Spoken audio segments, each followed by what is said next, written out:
Hello everyone, আমার আগের দিনে নতুন একটা ভিডিওতে সবাইকে স্বাগত। আর রোজ সকালের মতন আজকেও সকালে ঠাকুরকে পুজো দিয়ে ভিডিওটা শুরু করলাম। আর ধূপটা ফুরিয়ে গিয়েছিল, যে কারণে প্রদীপ জ্বালিয়ে দিয়েছি। আর এখানে দেখো লক্ষ্মী গণেশকেও পুজো দেওয়া হয়েছে।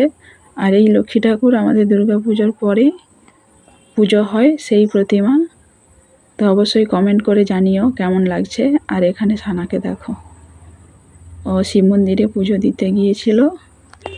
আর ও যেখানে টিউশন পড়তে যায় তার রাস্তার পাশেই মন্দির। সবাই পুজো দিচ্ছে দেখেই ও বাড়িতে ছুটে এসে স্নান টান করে বলছে, মা আমাকে রেডি করিয়ে দাও, আমিও পুজো দিতে যাব। তো পুজো দিয়ে বাড়ি চলে আসছে। আগে থেকে কোনো ব্যবস্থা ছিল না, যে কারণে ফল কোনো কিছুই ছিল না, ওই বাতাসা দিয়েই পুজো দিল। আর এখানে দেখো কড়াইতে তেল দিয়ে দিয়েছি। তোমাদের সঙ্গে কুমড়োর একটা রেসিপি শেয়ার করব। এখানে দিয়ে দিলাম শুকনো লঙ্কা, আর দিয়ে দেবো তেজপাতা। কুমড়ো, কাঁঠাল দানা, পুঁই শাক, আলু, এই সমস্ত কিছু সবজি দিয়ে একটা রেসিপি তোমাদের সঙ্গে শেয়ার করব। এবার এতে দেবো একটু পাঁচ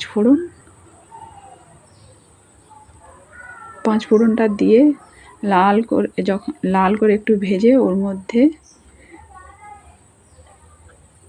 দিয়ে দেবো সবজি। এভাবে কম তেল মশলাতে সিম্পলভাবে রান্না একবার করে খেয়েও দেখবে, খেতে খুবই ভালো হয়েছিল। আর শরীরের পক্ষে তো খুবই ভালো। আর এইভাবে সব সবজি দিয়ে রান্না কার কার ভালো লাগে অবশ্যই কমেন্টের মধ্যে জানাবে। এইবার ভালো করে মশলাটাকে কষাতে হবে। পুঁই শাক আছে, যে কারণে ওর গন্ধটা একটু বেশি, তাই এভাবে কষাতে থাকলে পুঁই শাকের গন্ধটাও চলে যাবে আর সব সবজিগুলো ভালো করে ভাজা হয়ে যাবে। এইভাবে ভালো করে কষাতে থাকতে হবে।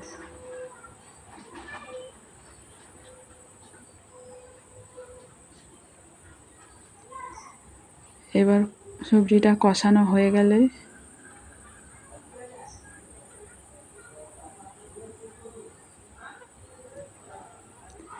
অ্যাড করব লবণ।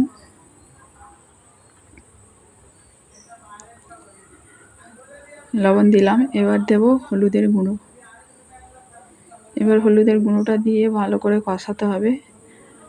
আর আমি এখানে একটা শুকনো লঙ্কা দিয়েছি, তোমরা ঝালটা একটু বেশি খেতে চাইলে একটু বেশিই দিতে পারো। আমাদের ঝাল কম খাই, যে কারণে একটাই দিয়েছি। এখানে দেখো আমার কষানো হয়েছে। এবার একটু আদা বাটা দিলাম। এবার আদা বাটাটা দিয়েও ভালো করে কষাতে হবে।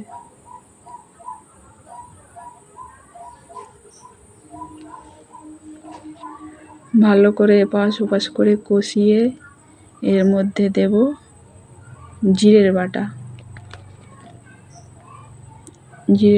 বাটাটা দিয়ে দিলাম, দিয়ে আবারও কষাতে হবে। ভালো করে কষিয়ে এর মধ্যে এবার জল অ্যাড করব। জলটা এবার পরিমাণ মতো দিয়ে দেব। জলটা দিয়ে এবার সেদ্ধ হওয়ার অপেক্ষা। এই দেখো আমার তরকারি ফুটতে শুরু করে দিয়েছে। এবার এর মধ্যে একটা ঢাকা দিয়ে দেবো, কারণ সেদ্ধ একটু বাকি আছে। আর ঢাকাটা দিয়ে দিলে তাড়াতাড়ি সেদ্ধ হয়ে যাবে। সেদ্ধ আমার প্রায় হয়ে গেছে। এই দেখো, এবার এর মধ্যে অ্যাড করব একটু চিনি।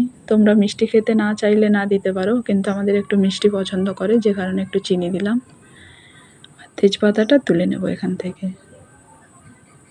তেজপাতার কাজ শেষ। আর এখানে তেজপাতা খাওয়ার সময় মুখে লাগবে, যে কারণে তুলে নেওয়া। এবার দেখো আমার রান্নাটা প্রায় হয়ে এসেছে। আর দেখতে কেমন হয়েছে দেখতেই পাচ্ছ তোমরা। আর খেতে খুবই ভালো হয়েছিল। আর এরকম সব রকম সবজি দিয়ে তরকারি কেমন লাগে তোমরা কমেন্টের মাধ্যমে জানিও। আমার তো বেশ ভালো লাগে। আর এরকম সবজি বাচ্চাদেরও খুবই খাওয়ানো প্রয়োজন আছে। এবার বাচ্চারা তো খাবেই না, কিন্তু ওদেরকে বুঝিয়ে একটু একটু করে দিতে হয়।